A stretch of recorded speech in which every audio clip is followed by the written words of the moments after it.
आज कल हिंदुस्तान में बॉलीवुड की एक फिल्म जो बहुत ज्यादा चर्चा में है, वायरल है और डिस्प्यूटेड भी है कि हम दो और हमारे 12, जिसके टाइटल में अब कुछ चेंजेस करके उसे हमारे 12 के नाम से चलाया जा रहा है। इसके बहुत सारे टीजर, ट्रेलर्स मैं समझती हूँ कि तमाम सोशल मीडिया से लोगों को देखने और सुनने को मिल रहे हैं।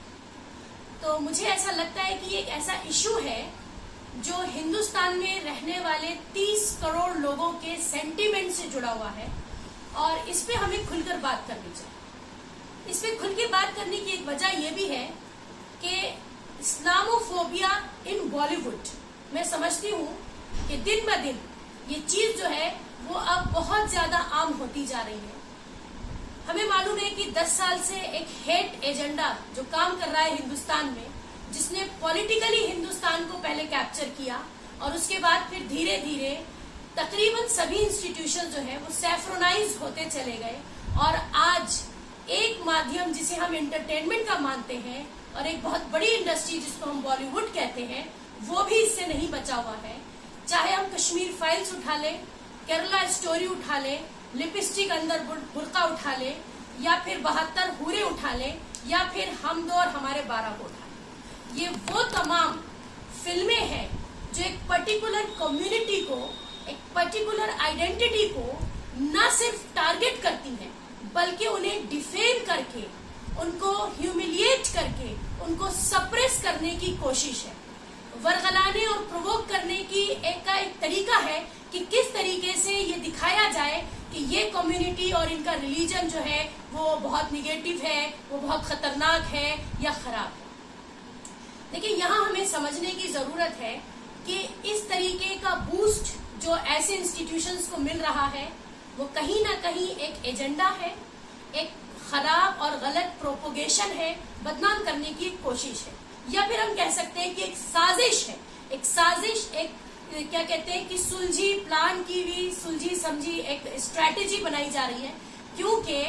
एक मेजॉरिटी माइनॉरिटी अगर देखा जाए, जो मेजॉरिटी में प्रेजेंट है वो माइनॉरिटी आज के टाइम में हिंदुस्तान में, और एक बड़ा ह्यूमन रिसोर्स मैं समझती हूँ कि मुसलमान हिंदुस्तान में प्रोड्यूस करता है। लेकिन मुसलमान चूंकि उसूल पसंद होता है और मुसलमान की जो आइडियोलॉजी है वो इतनी ज्यादा कॉन्क्रीट और अपने आप में इतनी ज्यादा साफ सुथरी है कि बहुत सारे ऐसे अलग प्लेटफॉर्म्स हैं, बहुत सारे ऐसे इंस्टीट्यूशंस हैं कि उसमें बैठे हुए लोगों को लगता है कि इनको किसी तरीके से हमने दबाना है। अभी यहाँ पे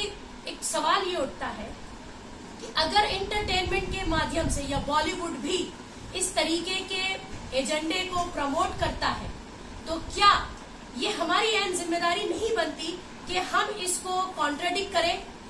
हम इसका रिएक्शन शो करें? क्योंकि हमें लगता है कि कोई भी प्रोपोगेशन जो किसी को गलत साबित करने की कोशिश कर रहा हो, झूठ दिखाने की कोशिश कर रहा हो, हमें उसे एक्सपोज करना चाहिए। एज ए इंडियन सिटीजन ये हमारी मॉरल ऑब्लिगेशन। इसके बाद सवाल उठता है कि जब इस तरीके का हेट, इस तरीके की गलत, निगेटिव, एथिकल, अनएथिकल चीजें हमारे सामने आती हैं, तो ऐसे में वो पॉलिटिकल पार्टीज या वो लीडर्स या वो लोग जो पावर में बैठे और अपने आप को सेक्युलर कहते हैं, वो आखिर चुप क्यों? ऐसा क्यों नहीं होता कि वो सारे पॉलिटिकल लीडर्स या फिर रिलीजियस लीडर्स या फिर इंटेलेक्चुअल्स आवाज उठाते कि ये गलत हो रहा है, किसी कम्युनिटी को बिला वजह हैरेस करना या उनके खिलाफ गलत प्रोपोगेशन करना, ये उसको कंडम किया जाए, इसको रोका जाए। क्योंकि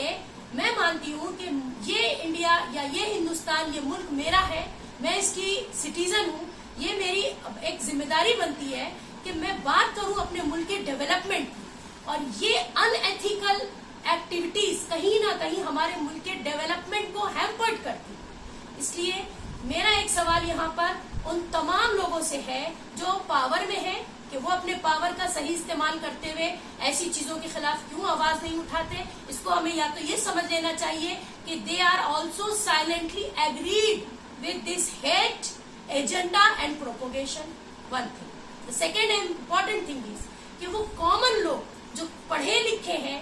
अपने आप को इंटेलेक्चुअल कहते हैं, इसमें मैं उन सभी लोगों से मुखातब हूँ जो क्रिश्चियंस हो, सिख सिख हो, हिंदू हो, दलित हो, या किसी भी कास्ट, किसी भी रिलीजन, किसी लैंग्वेज और किसी भी रीजन के हो, कि वो आखिर आगे आके ये बात क्यों नहीं करते कि ये सारी चीजें जो अनएथिकल हो रही है हमारे मुल्क में, ये कहीं ना कहीं आने वाली जनरेशन को कमजोर कर रही है। क्योंकि जब हम हेट पे बात करते हैं, जब हम ये गलत एजेंडा और निगेटिव प्रोपोगेशन फैलाते हैं, तो जो हमारे बच्चों के मासूम जहन है